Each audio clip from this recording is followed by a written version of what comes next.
Bismillahirrahmanirrahim. Assalamualaikum warahmatullahi wabarakatuh. Innal hamdalillah nahmaduhu wa nasta'inuhu wa nastaghfiruh wa na'udzu billahi min shururi anfusina wa min sayyiati a'malina. May yahdihillahu fala mudilla lahu wa may yudlil fala hadiya lahu. Asyhadu an la ilaha illallah wahdahu la syarika lah wa asyhadu anna Muhammadan abduhu wa rasuluh. Allahumma salli ala Muhammad wa ala ali Muhammad kama sallaita ala Ibrahim wa ala ali Ibrahim wa barik ala Muhammad wa ala ali Muhammad kama barakta ala Ibrahim wa ala ali Ibrahim fil alamin innaka Hamidum Majid. Qala Allah Ta'ala fil Qur'anil Karim, ya ayyuhalladzina amanu ittaqullaha haqqa tuqatih wa la tamutunna illa wa antum muslimun. Ya ayyuhan nasu taqu rabbakumul ladzi khalaqakum min nafsin wahidah wa khalaqa minha zawjaha wa batha minhuma rijalan katsiran wa nisaa'a wattaqullaha alladzi tasaaluna bihi wal arham innallaha kana 'alaikum raqiba.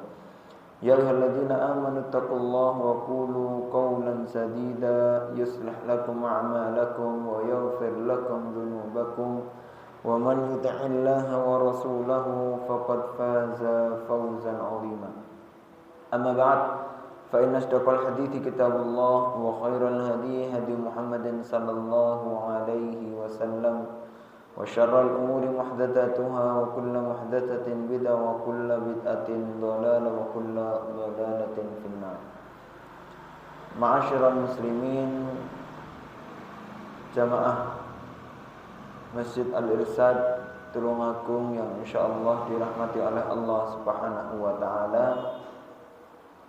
Yang pertama, marilah kita bersyukur dan memuji kepada Allah Subhanahu wa taala atas limpahan karunia, kenikmatan, keimanan, taufik dari Allah Subhanahu wa taala yang telah memberikan kita banyak nikmat-nikmat, yang mana Allah taala yang telah banyak memberikan kita banyak kesempatan-kesempatan, peluang-peluang hidup, tidak lain agar kita lebih mudah untuk beribadah kepada Allah Subhanahu wa taala dengan sebaik-baik ibadah, dengan sebaik-baik penghambaan diri kepada Allah Subhanahu wa taala, dengan sebaik-baik kecintaan kita, kedekatan kita kepada Allah Subhanahu wa taala. Yang kedua, marilah kita haturkan salawat dan salam kepada junjungan Nabi Muhammad sallallahu alaihi wasallam, yang mana beliau adalah suri tauladan kita, manusia terbaik. Beliau adalah guru kita, pemimpin kita, suri tauladan kita dari berbagai hal.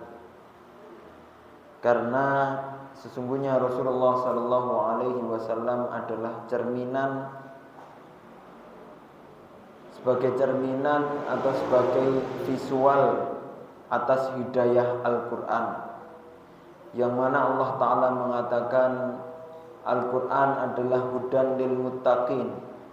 Al-Quran adalah petunjuk, Al-Quran adalah cahaya, yang mana fungsinya cahaya dan petunjuk itu adalah untuk mengarahkan manusia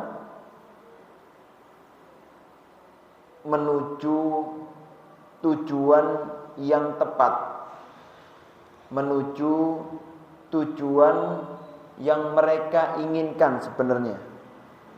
Dan gunanya cahaya dan penunjuk itu adalah agar mengarahkan kita untuk tidak salah jalan, agar mengarahkan kita untuk tetap bisa stabil di jalannya atau di relnya. Makanya Rasulullah Shallallahu Alaihi Wasallam mengatakan, dan ini sering disampaikan, kalian kalau ingin hidup dan hidup kalian tidak akan pernah sesat, artinya tetap di relnya, maka peganglah kedua ini, yaitu Al-Quran dan Sunnah Nabi, Quran dan hadis. Maka kalau kita betul-betul hidup kita dengan panduan Al-Quran dan hadis, dengan panduan suri tauladan Rasulullah, maka jangan pernah takut. Maka Rasulullah Subhanahu wa taala mengatakan, fa imma ya'tiyannakum minni hudan. Gimana? Allah Subhanahu wa taala mengatakan, fa imma ya'tiyannakum minni hudan faman tabi'a hudaya fala khaufun 'alaihim wa lahum yahzanun. Maka barang siapa yang telah mengikuti dariku hidayah, petunjuk, barang siapa yang telah mengikuti petunjuknya Allah, cahayanya Allah, faman tabi'a hudaya, yang telah mengikuti, maka fala khaufun 'alaihim, maka dia tidak akan pernah takut, walahum yahzanun, bukan lagi takut, tapi sedih saja tidak pernah. Artinya semua hidupnya sudah berpeluang.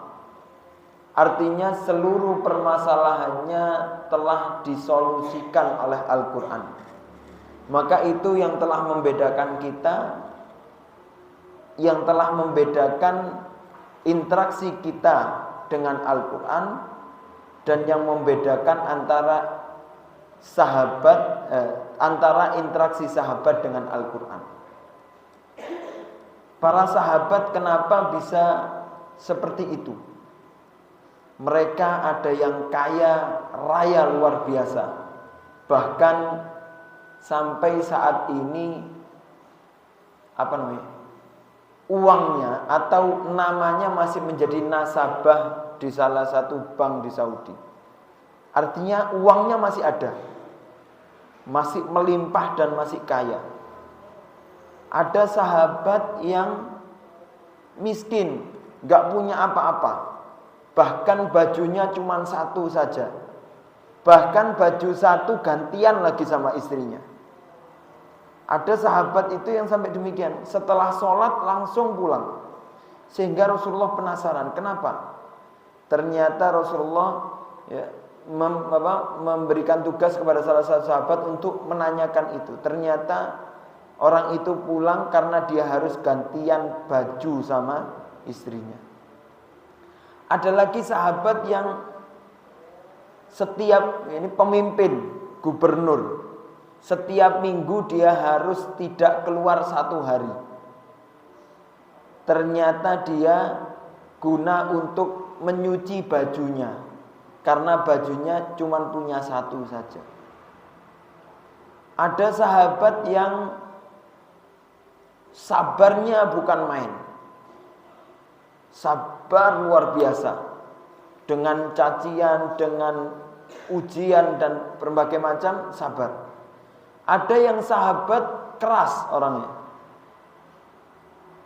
ada sahabat yang menjadi suri tauladan, pendakwah, ahli ilmu. Ada sahabat yang ahli ibadah menyendiri, macam-macam modelnya.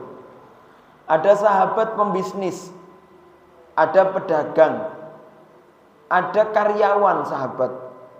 Seperti Ali bin Abi Thalib itu karyawan, kerjanya yaitu kerja sama orang untuk mendapatkan upah. Ada yang seperti Utsman, pedagang, pembisnis. Abdurrahman bin Auf, pembisnis. Ada yang ternak kambing, ada yang petani, macam-macam. Tapi hebatnya mereka semuanya dalam keridhaan Allah Subhanahu wa taala, dan mereka meridhoi dan ikhlas kepada Allah Subhanahu wa taala. Kenapa macam-macam mereka?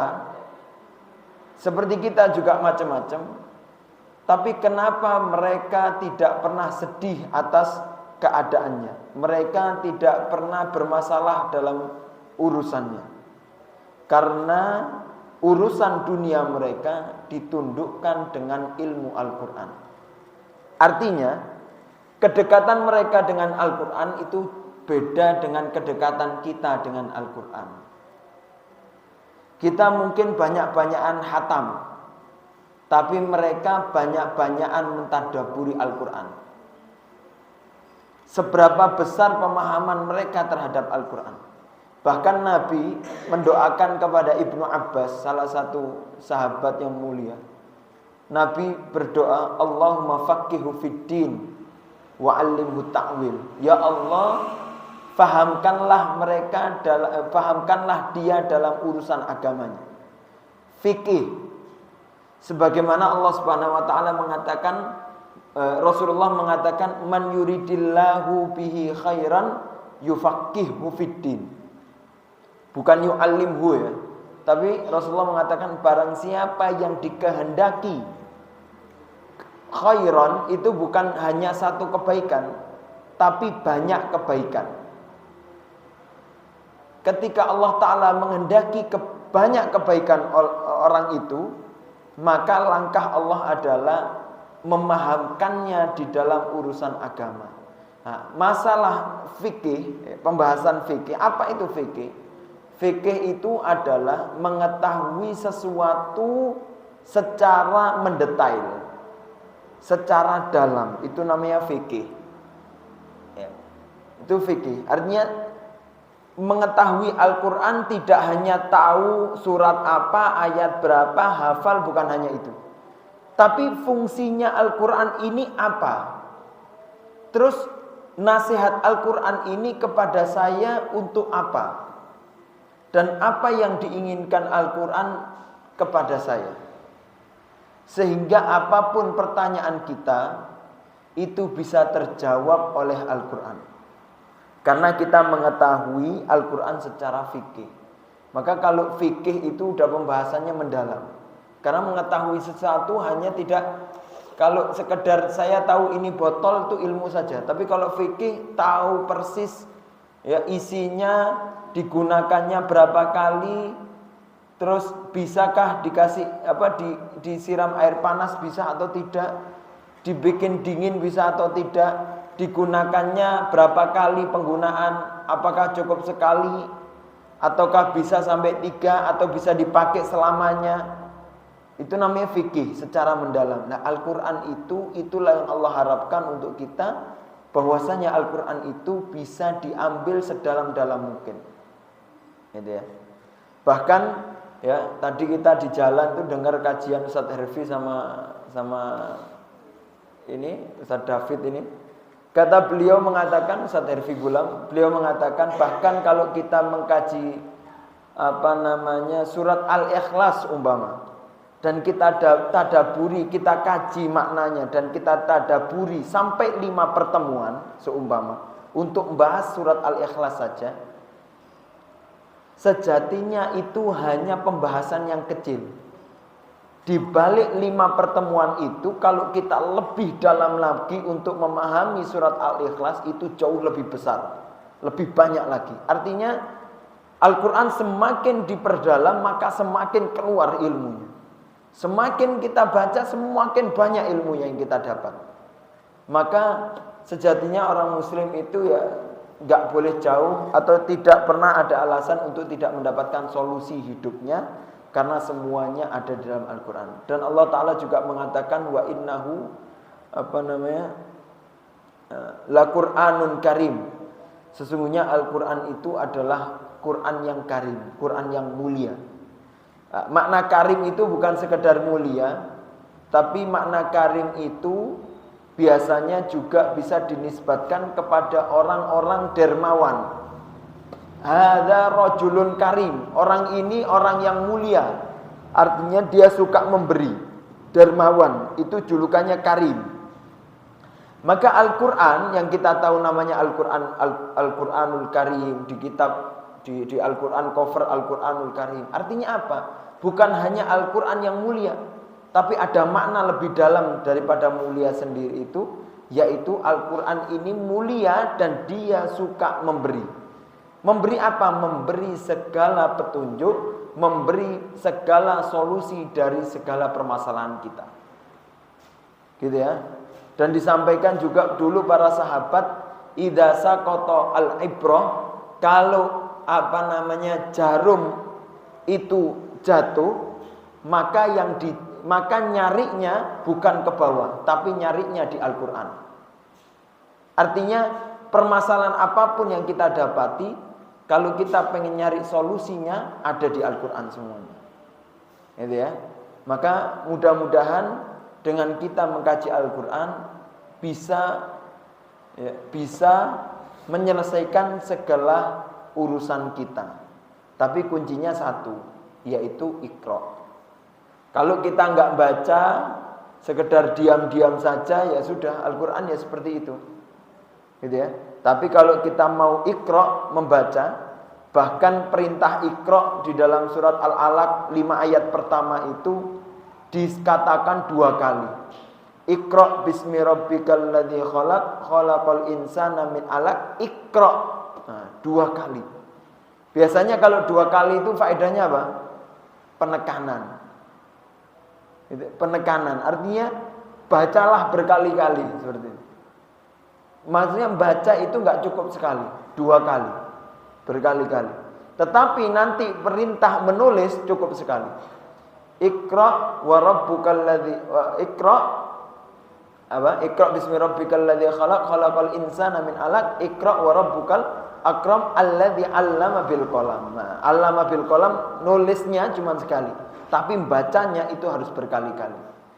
Agar kita mendapatkan banyak faedah dari Al-Quran, sehingga betul-betul Al-Quran bisa menjadi hidayah, petunjuk, cahaya untuk kita semuanya, insyaallah. Ya, mudah-mudahan segala urusan kita bisa kita selesaikan dengan kita banyak mengkaji Al-Quran dan tidak meninggalkan Al-Quran. Usikum wa iya nafsi. Baik, kita lanjutkan kajian kita tadabbur Al-Quran, ya, Al-Quran sebagai pedoman hidupku. Baik. Ini untuk melanjutkan, Allah Subhanahu wa taala berfirman di dalam surat Al-Baqarah ayat ke-34, wa id qulna lil malaikati isjudu li adama fasajadu illa iblis. Dan ketika kami katakan kepada malaikat untuk sujud kepada Adam, maka para malaikat itu sujud semuanya kecuali iblis. Kenapa? Aba, karena iblis enggan, wastakbar, dan sombong, wa kana minal kafirin. Ayat ini dan iblis termasuk orang-orang yang menutup dari perintah Allah Subhanahu wa taala.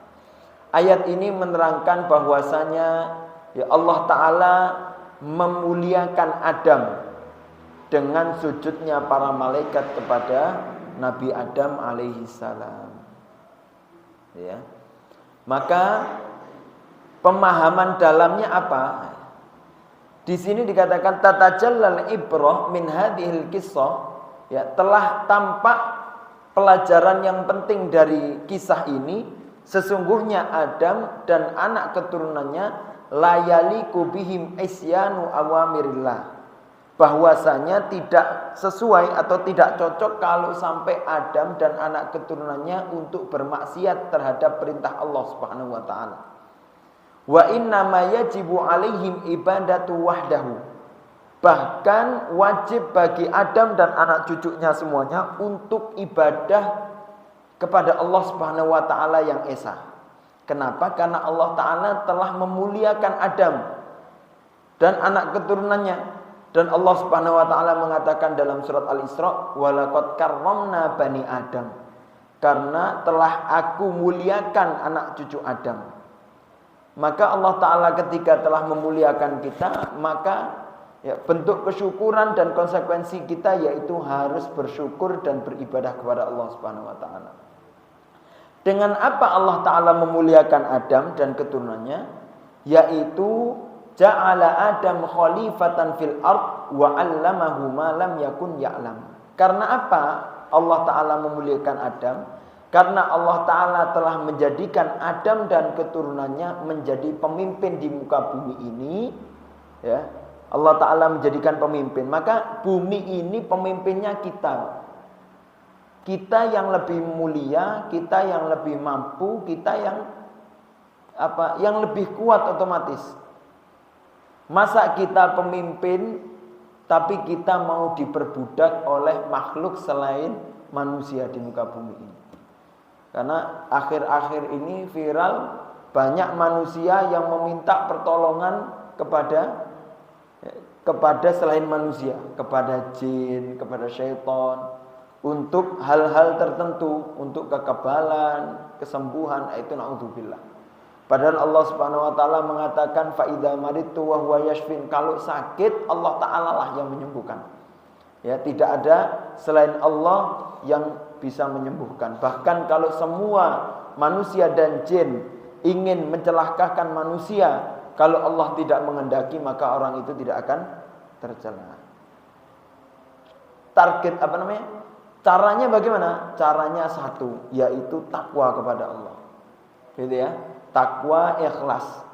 Karena iblis, jin, syaitan itu bisa ganggu manusia kecuali dengan satu cara dia nggak bisa. Karena jin mengatakan, ya, iblis mengatakan, wa bi'izzatika la ughwiyannahum ajmain. Demi kemuliaanmu ya Allah, dengan kemuliaanmu ya Allah, aku akan gelincirkan mereka semuanya. Illa ibadaka minhumul mukhlasin, kecuali hambamu yang telah ikhlas, takwa, yang urusannya sudah dengan engkau ya Allah. Maka itu enggak bisa untuk digoda. Taib ya. Artinya ya, Allah Ta'ala memuliakan anak cucu Adam dengan diberikan kepemimpinan dan diberikan ilmu untuk memimpin dunia. Dan ilmu itu dari Allah Subhanahu wa Ta'ala. Ya. Dikatakan oleh Imam At-Tabari, innallaha ta'ala arada biqissati iblis takri'u ashbahahum min bani Adam. Ya. Sesungguhnya Allah Ta'ala ingin mengkisahkan iblis ini untuk sebagai peringatan kepada anak cucu Adam, yaitu Yahudi, yang mana mereka telah menutup untuk tidak mengimani Nabi Muhammad SAW, sedangkan mereka tahu tentang kenabian Nabi Muhammad SAW. Seakan-akan demikian. Ya. Allah Ta'ala, ini gambarannya gini, Allah Ta'ala menciptakan jin dari api. Allah Ta'ala menciptakan manusia dari tanah. Setelah itu Allah Ta'ala memerintahkan jin untuk tunduk atau sujud kepada Adam, Nabi Adam yang terbuat dari tanah. Dan jin, iblis, enggan untuk sujud kepada Nabi Adam karena dia sombong, karena dia mengatakan, saya diciptakan dari api, dia dari tanah, maka saya lebih mulia dan saya enggak mau untuk itu. Maka kesombongannya ini mencelakakan mereka. Sama persis dengan keadaan Yahudi dan Nabi Muhammad. Yang mana Yahudi merasa mulia karena dia dari keturunan Sarah. Nabi Ibrahim dan Sarah punya anak Nabi Ishak, Nabi Yakub, Nabi Yusuf, Yahudi ke bawah. Sarah dari bangsawan, orangnya cantik dari bangsawan. Nabi Muhammad dari keturunan Nabi Ibrahim dan Hajar. Hajar itu adalah salah satu pelayan di Mesir, pelayannya raja yang dihadiahkan kepada Sarah. Jadi ya, seakan-akan yang keturunannya Sarah lebih mulia, keturunan Hajar tidak lebih mulia dari keturunan Yahudi. Setelah itu Allah Ta'ala memerintahkan kepada Yahudi yang tadinya punya Nabi untuk berkiblat juga menjadi umatnya Nabi Muhammad. Dan Yahudi enggan.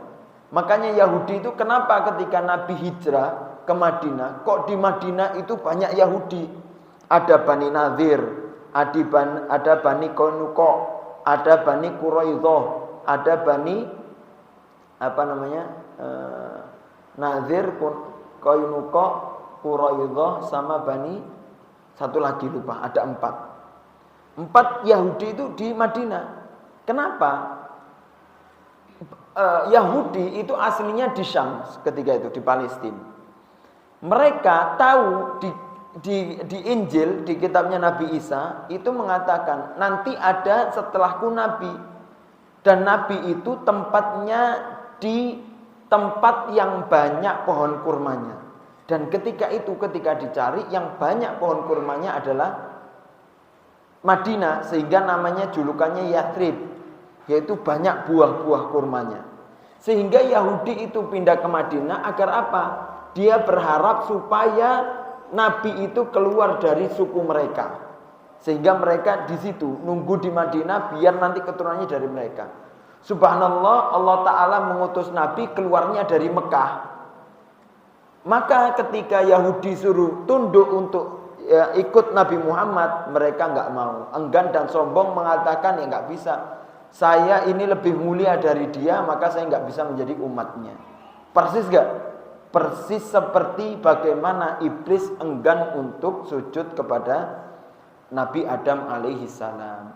Ini sebetulnya adalah peringatan bagi mereka, dan maka dengan itu ya Yahudi diancam oleh Allah Subhanahu wa taala. Gitu ya. Dan tidak dimasukkan kepada agama yang diridhoi oleh Allah Subhanahu wa taala, karena Allah taala mengatakan ya, agama yang diridhoi oleh Allah Subhanahu wa taala adalah hanya Islam. Baik. Dan di sini katakan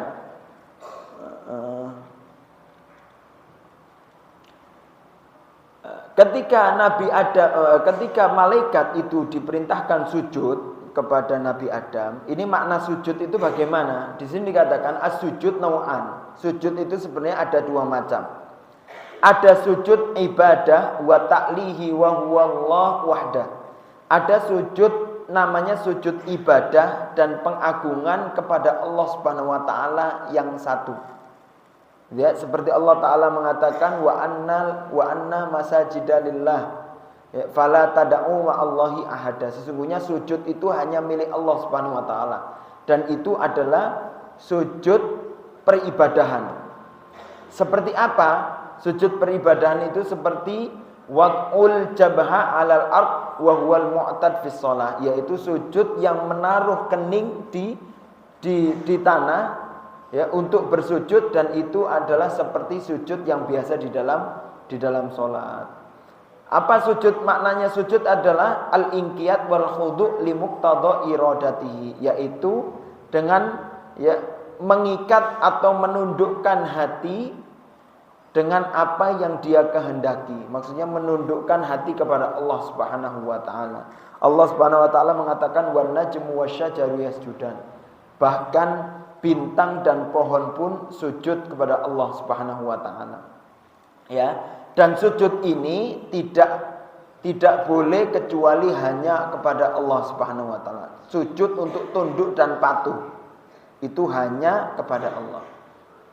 Tapi ada sujud yang kedua, yaitu sujud tahiyah wa takrim min ghairi ta'li, yaitu sujud penghormatan atau ya sujud penghormatan tapi tidak untuk mengagungkan, tidak untuk meninggikan, sekedar sujud untuk menghormati saja. Seperti apa? Seperti sujudnya malaikat kepada Nabi Adam. Ya, sujudnya malaikat kepada Nabi Adam itu bukan sujud untuk menyembah Nabi Adam, tidak, tapi sujud untuk memuliakan Nabi Adam saja. Dan sujudnya Nabi Yakub dan anak-anaknya kepada Nabi Yusuf, ya, itu mereka juga sujudnya bukan sujud seperti untuk menyembah, tidak. Dan sebagaimana sujudnya Mu'adz bin Jabal ketika dari Yaman, dan itu sampai sekarang orang teman-teman Yaman itu ketika mereka ya menghormati petingginya atau menghormati, saya sempat punya teman orang Yaman, dia mengatakan, saya kalau sama bapak saya itu betul-betul saya sujud. Sujud bukan sujud ibadah, Karena betul-betul orang yang perlu saya hormati pertama itu ya orang yang hidup sekarang, ya ayah saya. Maka ketika sujud itu adalah penghormatan paling tinggi, maka yang pertama aku berikan yaitu kepada bapakku, ayahku gitu. Itu sujud bukan sujud bukan sujud menyembah. Tapi makna sujud itu macam-macam. Sujud itu tidak hanya, tapi kalau sujud yang nempel itu kepada Allah. Sujud itu bisa dengan sedikit menundukkan badan untuk menghormati, itu juga bisa dinamakan sujud atau penghormatan. Ya. Ini secara ngelingkas dikatakan ittafaqat al-ummah ala anna sujud li Adam lam yakun sujud ibadatan. Ya, telah sepakat umat bahwasanya sujud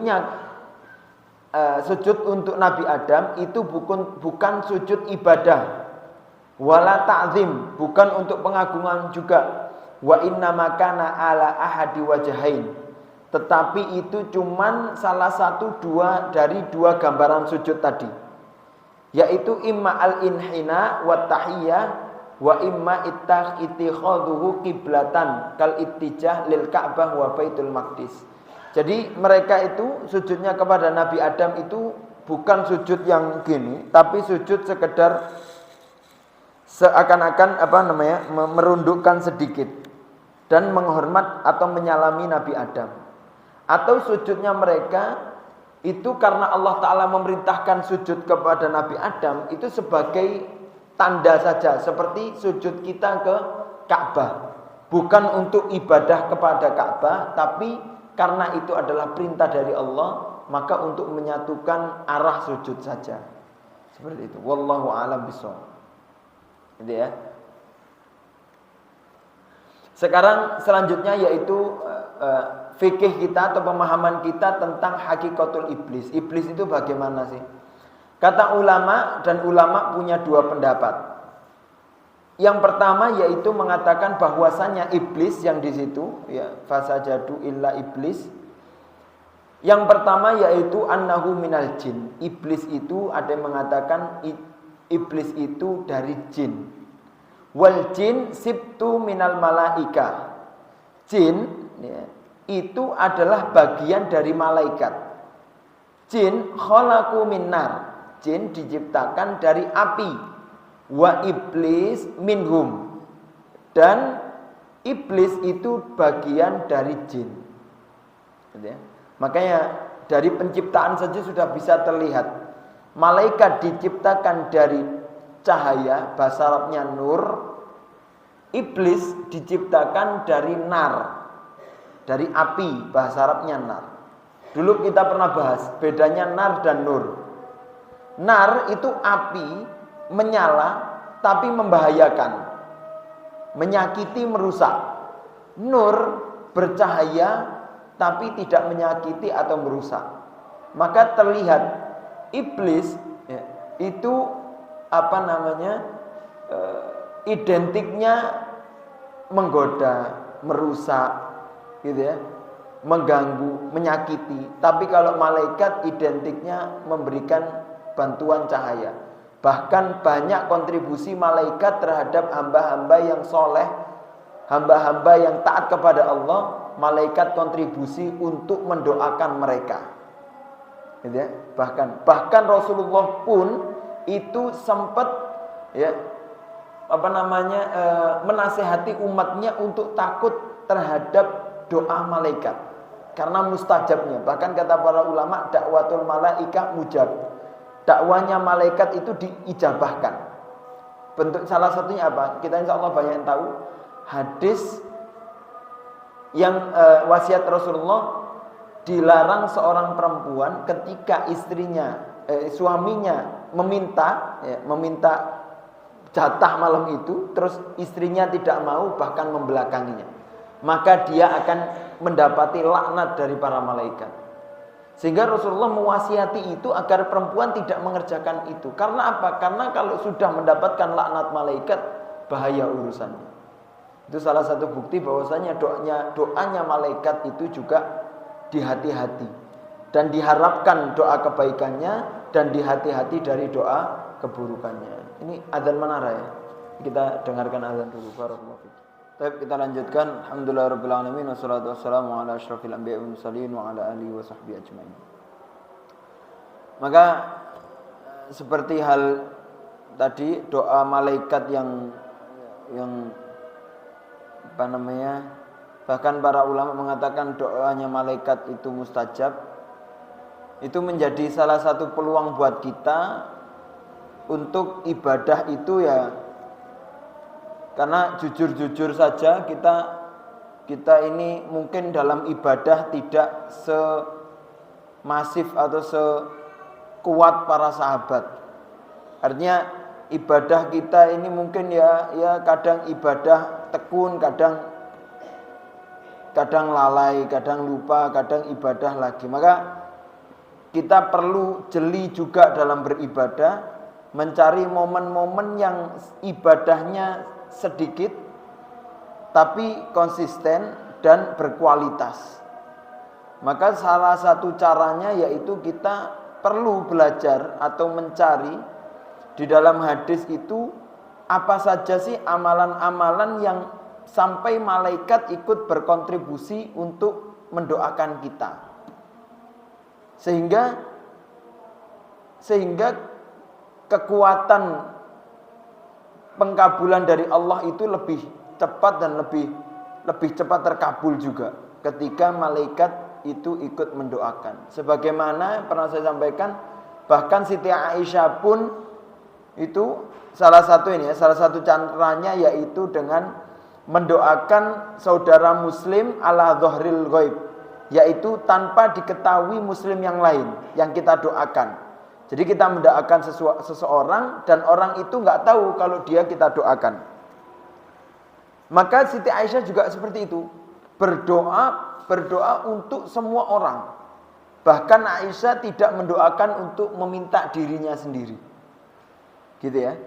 Sehingga ya karyawannya atau pendampingnya Aisyah mengatakan, "Wahai Aisyah, apakah engkau tidak mendoakan untuk dirimu?" Aisyah mengatakan, "Apakah tidak ingat dengan hadis Rasulullah, sesungguhnya ketika aku mendoakan saudaraku, dengan saudaraku itu tidak tahu, karena aku mendoakannya, sehingga malaikat ikut mengamini. Malaikat mengikut mengamini, amin, dan malaikat mengatakan wala kamitslu, dan kamu juga mendapatkan apa yang telah engkau doakan." Kalau kita doa sendiri, ya Allah ampuni saya, maka satu dapatnya. Tapi kalau ya Allah, Allahumma ighfir lil muslimina wal muslimat, kita mendoakan semua orang muslim laki-laki dan semua muslim perempuan. Kira-kira di dunia ini berapa orang muslim? Kalau orang muslim di dunia ini anggap berapa? Kira-kira 1 miliar orang lah umpama. Berapa? Populasi dunia berapa? Anggap 1 miliar. 1 miliar ya. 1 miliar. Maka malaikat mendoakan dan kamu juga mendapatkan pengampunan 1 miliar. Seperti kita mendoakan mereka. Itu jauh lebih luar biasa. Cuman namanya manusia ya digoda syaitan, sehingga kita seakan-akan lebih banyak mendoakan karena kebutuhan diri kita. Dan kita kadang menyisipkan orang lain itu ya kadang-kadang saja. Padahal ketika kita doa kepada orang lain, kita tidak akan pernah terlupakan untuk didoakan oleh malaikat. Dan itu banyak Pak, banyak. Salah satunya juga malaikat Allah Ta'ala setiap hari menurunkan 2 malaikat. Dan 2 malaikat itu mendoakan, yang satu mendoakan Allahumma a'ti kulla munfikin khalafa. Terus Allahumma a'ti kulla mumsikin talafa. Ya Allah, berikanlah setiap orang yang infak hari ini ganti yang lebih baik. Dan ya Allah, berikan orang yang pelit hari ini kehancuran. Itu doa malaikat. Maka orang-orang yang pelit ya hati-hati. Hati-hati. Semoga kita termasuk orang-orang yang royal, jamaah royal yang khair insyaallah. Taib, ini salah satu bentuk kontribusi malaikat terhadap manusia. Ini malaikat Masya Allah. Baik. Yang kedua, apakah iblis itu, yang pertama yaitu iblis termasuk dari jin. Yang kedua, ada yang mengatakan para ulama bahwasanya iblis itu termasuk dari malaikat. Kenapa? Karena di situ perintahnya kepada malaikat dan di situ dikatakan illa iblis. Jadi malaikat bagian dari iblis. Li'anna dhahir min hadhil ayah wa amthaliha annahu muhim. Ya, karena ini penting. Kata Ibnu Abbas mengatakan kana iblis minal malaikah. Dulu iblis itu aslinya dari malaikat. Falamma asallah, ketika iblis maksiat kepada Allah, ghadaba alaihi, maka Allah murka kepadanya. Fala'anahu, sehingga Allah Ta'ala melaknat iblis. Fasara syaitana, dan iblis menjadi syaitan. Syaitan itu sifat ya. Sifat buruk itu syaitan. Makanya syaitan itu tidak hanya iblis, tidak hanya dari bangsa jin. Dari bangsa manusia saja ada syaitan. Syayatin al-ins wal jin. Syaitan dari manusia dan syaitan dari jin itu ada. Cuman kebanyakan identik dari jin, sehingga syaitan dianggap dari jin. Qala al-Baghawi, kata al-Imam Baghawi mengatakan, dan ini yang tepat karena khitab perintah sujud itu kepada malaikat, ya, dan ya, pada malaikat dan yang tidak, artinya secara umum malaikat, maka pengecualian dari malaikat yaitu iblis itu sendiri. Ini kata sebagian para ulama, dan di sini dikatakan yang rajih adalah pendapat yang pertama, yaitu iblis itu termasuk dari jin, bukan dari malaikat. Karena di ayat yang lain mengatakan, ya, iblis itu kana minal jin, iblis itu dari jin. Lianna iblis qad asa amara rabbah, karena iblis telah maksiat terhadap perintah Tuhannya. Dan malaikat itu sifatnya la ya'sunallah ma amarahum, karena malaikat itu sifatnya tidak pernah maksiat kepada perintah Allah. Kalau iblis itu bermaksiat kepada Allah. Ya, dan dari jin. Jin itu apa sih? Jin itu sesuatu yang tidak tampak, itu jin. Kalau ins, manusia, itu sesuatu yang tampak. Insu itu, kenapa manusia dibilang ins? Karena insu itu artinya tampak, halus. Jadi yang halus itu sebenarnya bukan jin. Makhluk halus itu aslinya manusia. Karena al-ins itu artinya tampak dan halus. Manusia itu tampak dan halus. Sekarang jin kalau halus tapi nggak pernah kita megang aja, nggak pernah, dari mana tahu halus? Artinya yang halus itu yang tampak. Ya, ini anak pernah baca, ya, insu itu artinya tampak dan halus. Itu manusia. Dan segitu saja. Selanjutnya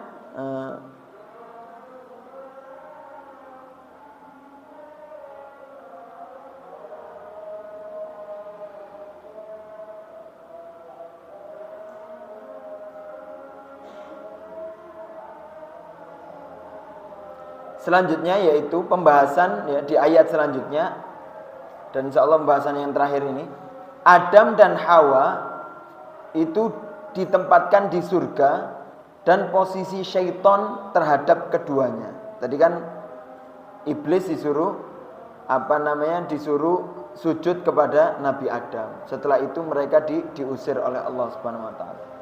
Terus Allah Taala mengatakan, wa qulna ya Adam, dan kami katakan kepada Adam, uskun, menetaplah anta, kamu dan istrimu, zaujuka, al jannah. Ya, zauj itu pasangan. Sebenarnya di bahasa Arab itu suami itu namanya zauj, istri itu juga namanya zauj, sama, pasangan. Tapi kadang kenapa kita istri itu dibilang zaujah? Itu sebenarnya di pembahasan warisan, biar membedakan antara, ya, suami dan istri. Itu yang satu zauj, yang istri ditambahi tak marbuto, jadi zaujah. Maka di sini artinya anta wa zaujuka, berarti kamu dan pasanganmu, yaitu kamu dan istrimu. menetaplah di surga al-jannah wa kula minha ragadan haitsu syi'tuma gitu ya. Dan makanlah dari keduanya ya, terserah kamu makan.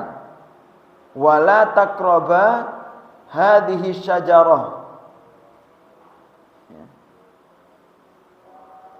Wala taqraba hadhihi syajarah fatakuna minadh dhalimin.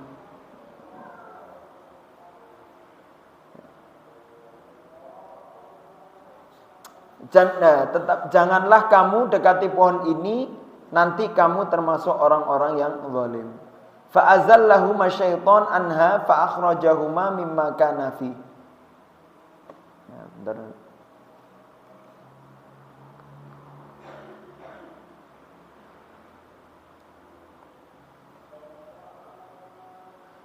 Fa azallahuma syaiton, lalu setan memperdayakan keduanya dari surga. Fa akhrajahuma mimma kana fi, sehingga Allah Ta'ala mengeluarkan mereka dari surga itu.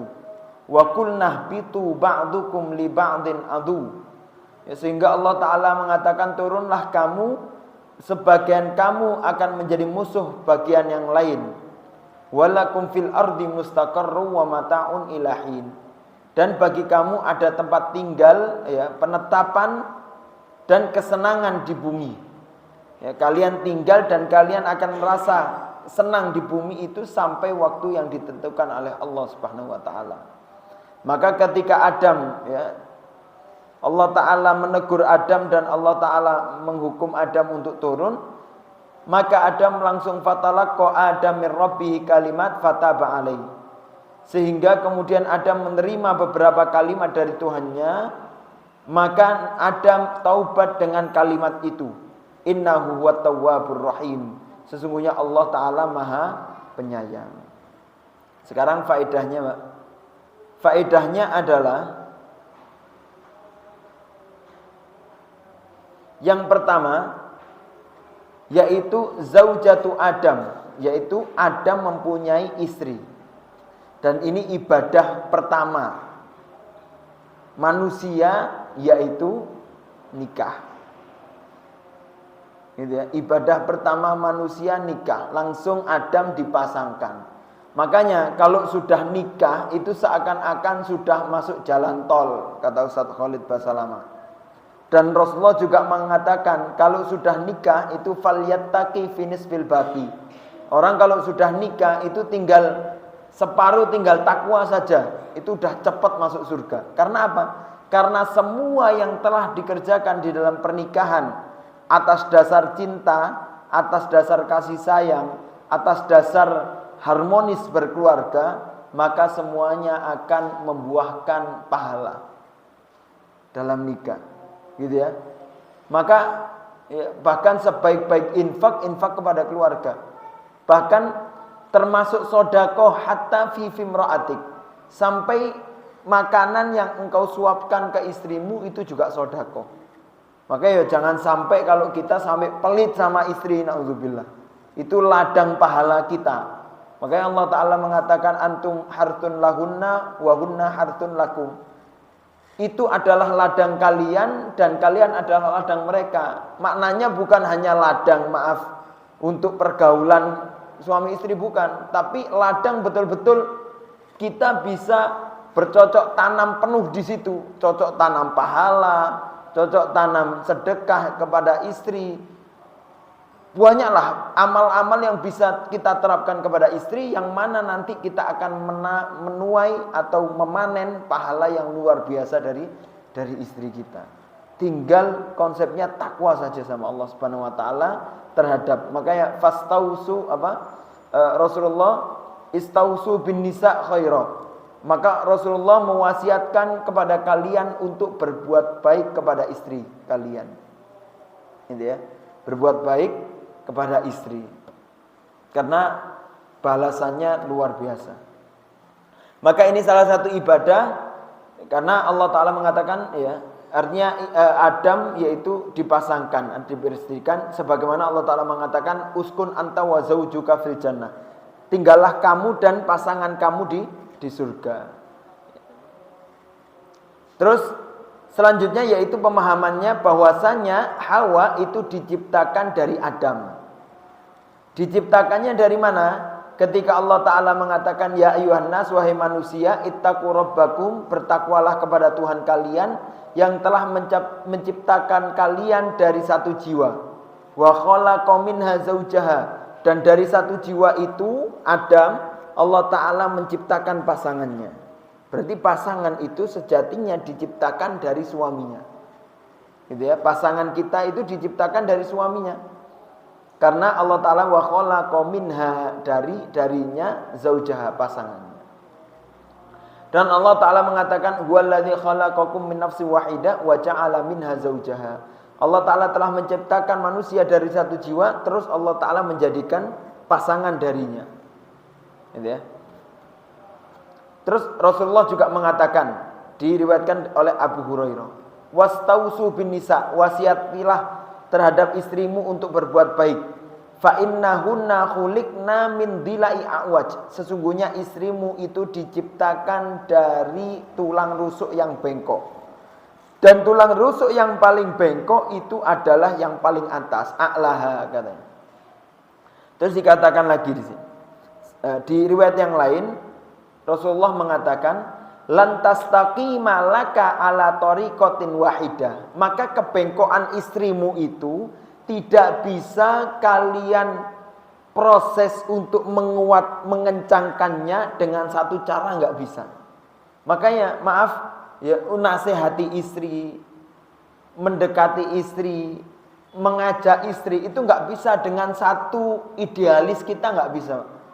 Kita anggap cara satu ini nggak bisa. Istri itu ya kita kadang dekati, kadang nasihati, kadang dibiarkan, gitu ya. Nggak bisa setiap salah kamu harus saya peringati, nggak bisa. Nggak bisa satu cara. Karena Rasulullah mengatakan fa in istamta'ta biha istamta'ta biha. Kalau kamu biarkan saja istrimu, maka istrimu akan juga merasa biasa. Wa biha iwad, dan itu ada kebengkokan. Wa in dhahabta tuqimaha kasartaha. Tapi kalau kamu kencengi, dia malah pecah. Paham ya maksudnya ya? Kalau kita biarkan, gak pernah kita tegur, maka dia tidak akan pernah merasa bersalah. Tapi kalau kita kencengi, kita tegur terus, dia malah pecah. Karena apa? Dan pecahnya itu wa kasruha tolakuha. Dan pecahnya ketika kita tekeni istri itu, paksa, itu nanti malah naudzubillah pecahnya dengan perceraian. Naudzubillah. Maka jangan sampai. Kata para ulama, walihada kanatil mar'ah auja li'anna khuliqat min a'waj wa huwa dila. Maka ya seperti itulah perempuan ya, kadang demikian. Karena apa? Karena emang diciptakannya dari tulang rusuk yang bengkok. Ya, maka nggak bisa dibiarkan. Kalau kalian tinggalkan tarok taha, maka dia tetap tetap bengkok. Kalau tuki maha, kalau dikuatkan maka dia akan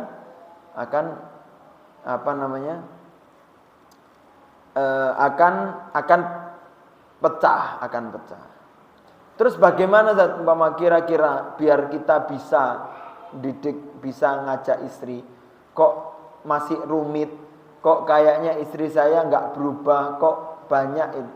Caranya ya tadi, sudah belajar nggak kita bagaimana interaksi Nabi dengan istrinya?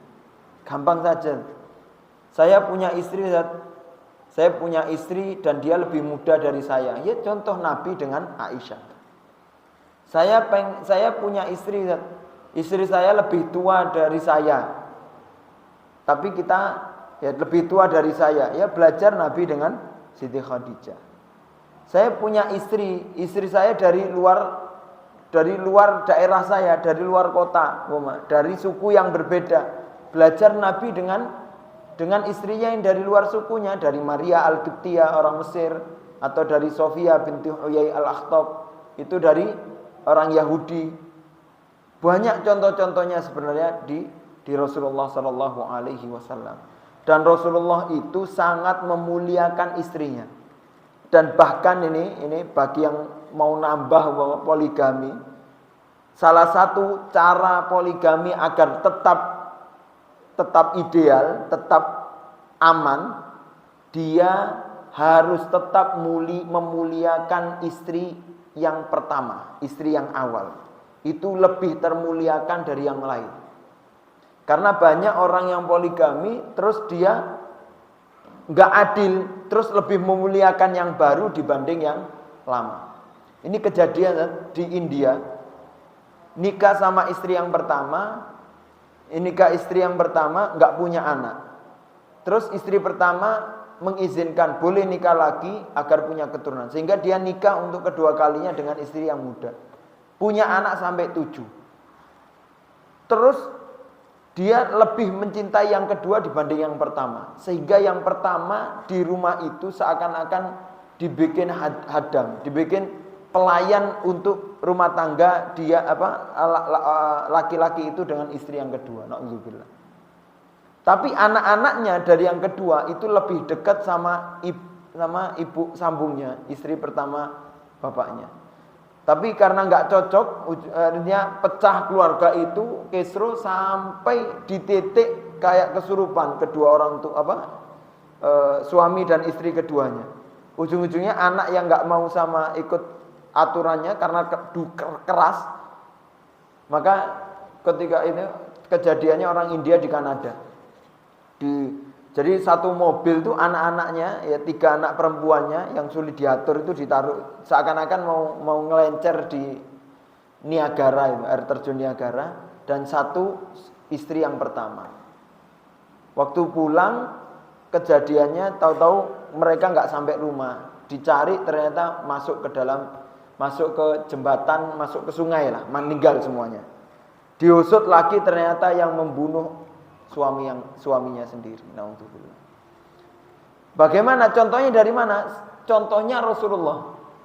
Rasulullah sampai meninggal, padahal Rasulullah punya istri-istri yang baru-baru punya.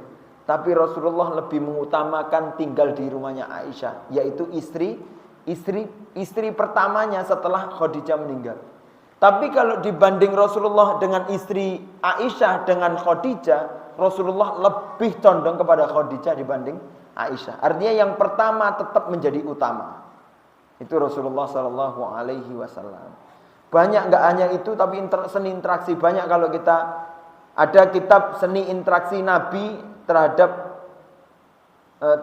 yang lain, terhadap manusia, terhadap istri, terhadap anak kecil, terhadap keluarga, terhadap masyarakat, terhadap hewan, tumbuhan, itu ada. Kitab namanya Seni Interaksi Nabi yang ditulis oleh Syekh Saleh Al-Munajjid. Itu perlu untuk kita pelajari.